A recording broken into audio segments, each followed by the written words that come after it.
ఈ వారం రోజుల్లో జరిగిన అంతర్జాతీయ వార్తా విశేషాలను మీకు అందించే వసుధైక కుటుంబం కార్యక్రమానికి స్వాగతం. రష్యా యుక్రెయిన్పై భీకర యుద్ధానికి సిద్ధమవుతోంది. ఓవైపు టర్కీలోని ఇస్తాంబుల్ వేదికగా శాంతి చర్చలు జరుగుతుండగా ఆదివారం యుక్రెయిన్ స్పైడర్స్ వెబ్ పేరిట రష్యాలోని వేరువేరు ప్రాంతాల్లోని 5 రష్యన్ వైమానిక స్థావరాలను లక్ష్యంగా చేసుకుని పెద్ద ఎత్తున డ్రోన్ దాడులు చేసింది. రష్యా రక్షణ మంత్రిత్వ శాఖ ఈ దాడులను ధృవీకరించింది. అనేక విమానాలు మంటల్లో చిక్కుకున్నాయని, అయితే ఎటువంటి ప్రాణనష్టం జరగలేదని పేర్కొంది.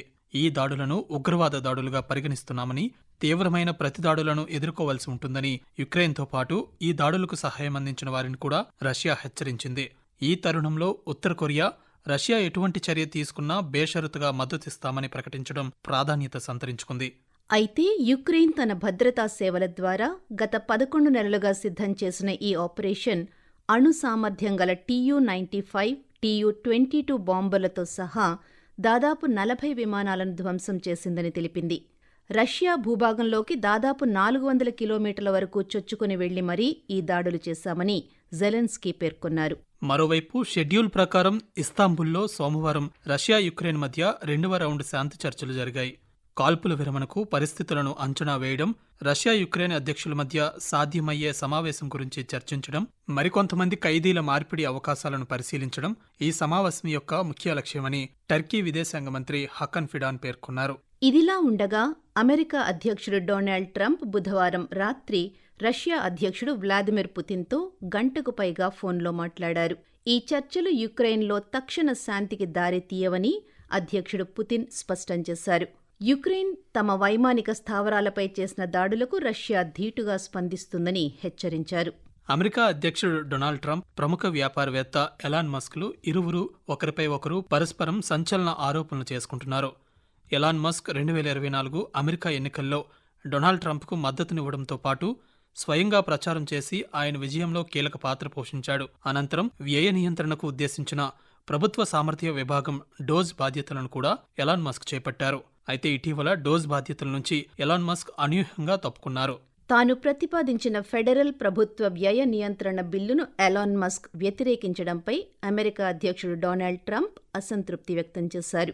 ఆ బిల్లులోని ముఖ్య అంశాలు తెలిసి కూడా వ్యతిరేకించారని, దాంతో తాను నిరాశ చెందానని చెప్పారు.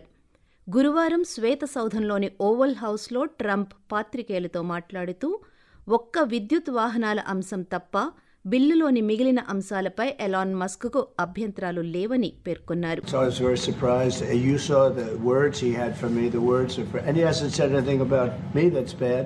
I'd rather have him criticize me than the bill, because the bill is incredible. It's the biggest cut in the history of our country. We've never cut. It's about 1.6 trillion in cuts.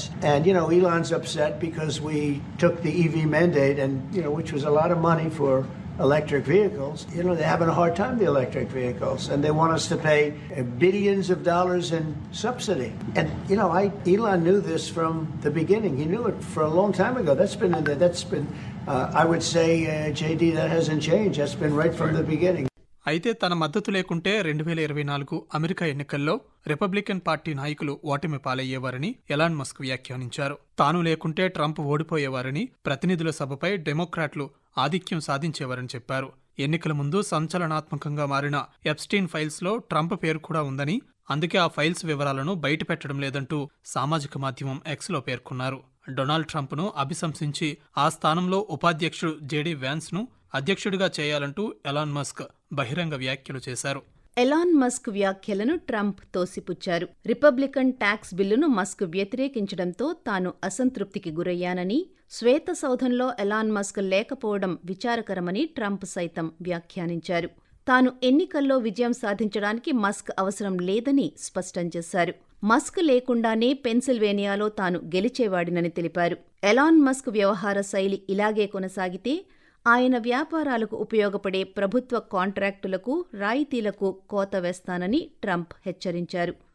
దీనికి Elon Musk స్పందిస్తూ Trump చెప్పిందంతా అబద్ధమని అన్నారు. బెదిరింపులకు తలొగ్గనని, అవసరమైతే dragon space X ఒప్పందాన్ని ఆపేస్తానని బదులిచ్చారు.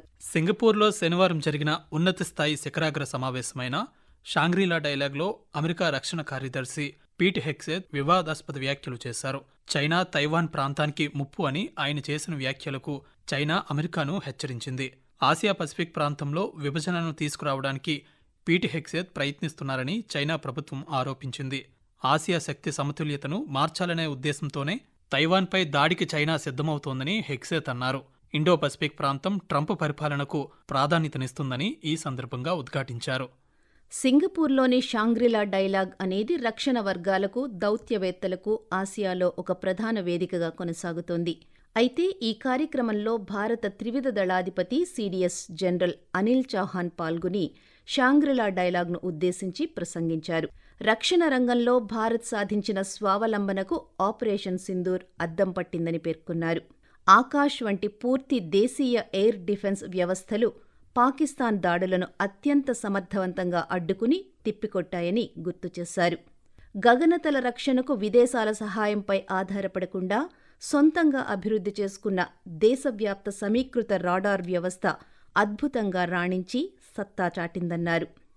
Operation Sindoor స్వదేశీ శక్తికి తార్కాణమని, అయితే ఇటువంటి ఆపరేషన్లు చేపట్టేటప్పుడు కొంతమేర నష్టం జరుగుతుందని, కానీ ఎంత మేరకు లక్ష్యాన్ని చేరుకున్నామన్న దానిపైనే దృష్టి సారించాలని అన్నారు.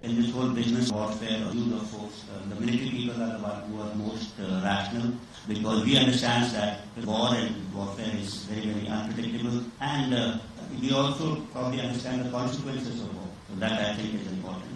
And in some manner, they have escalated this conflict, which we had actually hit only terror targets, but also into the military domain. From their perspective, it would have been rational in the sense they would have said that you military needs these targets. దక్షిణ Korea 21వ అధ్యక్షుడిగా liberal democratic party నాయకుడు లీ జే Mueang బుధవారం ప్రమాణ స్వీకారం చేశారు. ఆయన 5 ఏళ్ల పాటు ఈ పదవిలో కొనసాగనున్నారు. దక్షిణ కొరియా జాతీయ ఎన్నికల కమిషన్ అధ్యక్ష ఎన్నికల్లో లీ జే మ్యూంగ్ విజయాన్ని ధృవీకరించింది. ఆయన సమీప ప్రత్యర్థి కన్జర్వేటివ్ పీపుల్ పవర్ పార్టీకి చెందిన కిమ్ మూన్ సూపై విజయం సాధించారు. కన్జర్వేటివ్ పార్టీ మాజీ నాయకుడు యూన్ సుఖ్యోల్ మార్షల్ లా విధించాలనే తన ప్రయత్నం విఫలమైన తరువాత ఈ ఎన్నికలు అనివార్యమయ్యాయి. అధ్యక్ష ఎన్నికల్లో విజయం సాధించిన అనంతరం లీ జే మ్యూంగ్ మాట్లాడుతూ తిరుగుబాటును అధిగమించడమే తన మొదటి లక్ష్యమని పేర్కొన్నారు. మాజీ అధ్యక్షుడి చర్యను సైనిక తిరుగుబాటుగా ఆయన అభివర్ణించారు. తన ప్రభుత్వం ఆచరణాత్మక అనుకూల మార్కెట్ ప్రభుత్వంగా ఉంటుందని, వ్యాపారంలో వృద్ధిని ప్రోత్సహించడానికి నియంత్రణల సడలింపులకు హామీ ఇచ్చారు. అమెరికాతో బలమైన భద్రతా కూటమిని కొనసాగిస్తూనే దౌత్యానికి సమతుల్యతను తీసుకువస్తామన్నారు. ఉత్తర కొరియాతో తిరిగి చర్చలు ప్రారంభిస్తానని ఆయన స్పష్టం చేశారు. గాజాలో అన్నార్థులపై ఇజ్రాయెల్ సైన్యం ఆదివారం కాల్పులు జరిపింది. అమెరికా సహాయంతో గాజాలో ఇజ్రాయెల్ స్వయంగా మొదలుపెట్టిన సహాయ కేంద్రాల నుంచి ఆహారం తెచ్చుకోవడానికి వెళ్తున్న వారిపై కాల్పులు జరిపింది. ఆ కాల్పుల్లో 31 మంది పాలస్తీనా వాసులు ప్రాణాలు కోల్పోగా కనీసం 170 మందికి పైగా గాయపడ్డారని హమాస్ వర్గాలు వెల్లడించాయి. దీనిపై అంతర్జాతీయంగా విమర్శలు రావడంతో అలాంటి ఉదంతమేదీ ఇప్పటిదాకా తమ దృష్టికి రాలేదని ఇజ్రాయెల్ ప్రభుత్వం వివరణిచ్చింది. దీనిపై దర్యాప్తు చేపట్టామని పేర్కొంది. మరోవైపు గాజాలో తక్షణం బేషరతుగా శాశ్వత కాల్పుల విరమణను కోరుతూ ఐక్యరాజ్యసమితి భద్రతా మండలి చేసిన తీర్మానాన్ని అమెరికా తన వీటో అధికారంతో బుధవారం అడ్డుకుంది. బ్రిటన్ సహా 14 ఇతర కౌన్సిల్ సభ్యుల మద్దతు ఉన్నప్పటికీ అమెరికా ఈ చర్యను వ్యతిరేకించింది. మానవతా సంక్షోభంపై పెరుగుతున్న ఆందోళనల మధ్య గాజా అంతటా అపరిమిత మానవతా ప్రాప్యత కోసం పిలుపునిచ్చిన ఈ తీర్మానాన్ని ప్రవేశపెట్టారు. హమాస్ నిరాయుధీకరణలో విఫలమవడమే ముసాయిదాను వ్యతిరేకించడానికి ప్రధాన కారణంగా అమెరికా పేర్కొంది. ఈ తీర్మానం ఇజ్రాయెల్ యొక్క భద్రతా సమస్యలను పరిష్కరించలేదని, అలాగే హమాస్ వద్ద ఉన్న బందీలను విడుదల చేయడానికి నిబంధనలను చేర్చలేదని వాదించింది. ఇటీవల గాజాపై కాల్పుల విరమణ తీర్మానాన్ని నిరోధించడానికి అమెరికా తన వీటో అధికారాన్ని ఉపయోగించడం ఇది రెండవసారి. పోలాండ్లో సోమవారం జరిగిన అధ్యక్ష ఎన్నికల్లో స్వతంత్ర అభ్యర్థి కరోల్ నవ్రోకి విజయం సాధించారు. ఆ దేశ జాతీయ ఎన్నికల కమిషన్ విడుదల చేసిన తుది ఓట్ల లెక్కింపు ప్రకారం అధ్యక్ష ఎన్నికల్లో నవ్రోకి దాదాపు 51% ఓట్లు లభించడంతో అధికార సివిక్ సంకీర్ణ అభ్యర్థి వార్సా మేయర్ రఫాల్ ట్రజాస్కోవిస్కీపై ఆయన విజయం సాధించారు. జర్మనీ మాజీ విదేశాంగ మంత్రి అన్నలేనా బేర్బ్యాక్ ఐక్యరాజ్యసమితి జనరల్ అసెంబ్లీ తదుపరి అధ్యక్షురాలిగా సోమవారం ఎన్నికయ్యారు. రష్యా డిమాండ్ చేసిన రహస్య బ్యాలెట్లో 193 ఓట్లలో ఆమె 167 ఓట్లను గెలుచుకున్నారు. సెప్టెంబర్లో తన 1 సంవత్సరం పదవీకాలాన్ని ఆమె ప్రారంభించనున్నారు. వార్షిక ప్రపంచ నాయకుల సమావేశం, ఐక్యరాజ్యసమితి 80వ వార్షికోత్సవం వంటి కీలక కార్యక్రమాలు ఈ వ్యవధిలోనే జరగనున్నాయి. యూరప్లోని అత్యంత క్రియాశీలక అగ్నిపర్వతం ఇటలీలోని మౌంట్ ఎట్నా సోమవారం బద్దలై సిసిలియన్ ఆకాశంలోకి బూడిదను వెదజల్లుతూ పర్యాటకుల్లో భయాందోళనలను రేకెత్తించింది. విస్ఫోటనం సమయంలో వెలువడిన లావా ప్రవాహాలు సహజ నియంత్రణ ప్రాంతాన్ని దాటలేదని, జనాభాకు ఎటువంటి ప్రమాదం కలిగించలేదని సిసిలీ అధ్యక్షుడు రెనాటో షిఫాని అన్నారు. పెంటగాన్ ఆదేశాల మేరకు అమెరికా సిరియా నుండి దాదాపు 500 మంది సైనికులను ఉపసంహరించుకుంది. అమెరికా సిరియాలోని 3 స్థావరాలను ఖాళీ చేసింది. అమెరికా దళాలను ఏకీకృతం చేసే ప్రయత్నాలలో భాగంగా సిరియాలోని తన సైనిక దళాలను 2000 నుండి 1000 కంటే తక్కువకు తగ్గించాలని పెంటగాన్ తన ప్రణాళికలను ఏప్రిల్లోనే ప్రకటించింది. పశ్చిమాఫ్రికా దేశమైన నైజీరియాలో మే చివరి వారం కురిసిన భారీ వర్షాల కారణంగా 200 మంది ప్రాణాలు కోల్పోయారు. ఉత్తర మధ్య నైజర్ రాష్ట్రంలో సంభవించిన వరదల కారణంగా దాదాపు 200 మంది మరణించగా 1000 మందికి పైగా గల్లంతయ్యారని అధికారులు వెల్లడించారు. నైజర్లోని వ్యవసాయ పట్టణమైన మోక్వా అంతటా కుండపోత వర్షాలు విధ్వంసం సృష్టించాయి. డజన్ల కొద్దీ నివాస గృహాలు మునిగిపోయాయి. విపత్తు సంభవించి దాదాపు వారం రోజుల తర్వాత కూడా సహాయక చర్యలు కొనసాగుతున్నప్పటికీ వందలాది మంది ఆచూకీ తెలియలేదని నైజర్ డిప్యూటీ గవర్నర్ మీడియాకు తెలిపారు. నెదర్లాండ్స్లో సంకీర్ణ ప్రభుత్వం నుండి వైదొలగాలని పీవీవీ పార్టీ తీసుకున్న నిర్ణయం నేపథ్యంలో ప్రధానమంత్రి డిక్ స్కూఫ్ బుధవారం తన పదవికి రాజీనామా చేశారు. ది హేగ్ నగరంలో జరిగిన పాత్రికేయుల సమావేశంలో మాట్లాడుతూ, తాత్కాలిక ప్రధానమంత్రిగా ప్రస్తుతం నెదర్లాండ్స్ ఎదుర్కొంటున్న ప్రధాన సవాళ్లను పరిష్కరించడానికి తాను కృషి చేస్తూనే ఉంటానని మంత్రి డిక్ స్కూఫ్ తెలిపారు.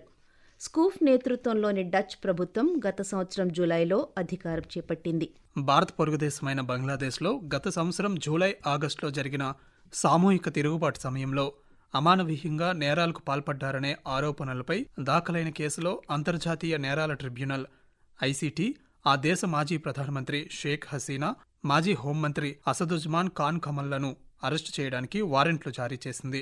ఐసీటీ చైర్మన్ జస్టిస్ గోలం మార్టుజా నేతృత్వంలోని 3 సభ్యుల ధర్మాసనం ఈ ఉత్తర్వులను జారీ చేసింది. జూన్ 16న వారిని కోర్టు ముందు హాజరుపరచాలని సంబంధిత అధికారులను కోర్టు ఆదేశించింది.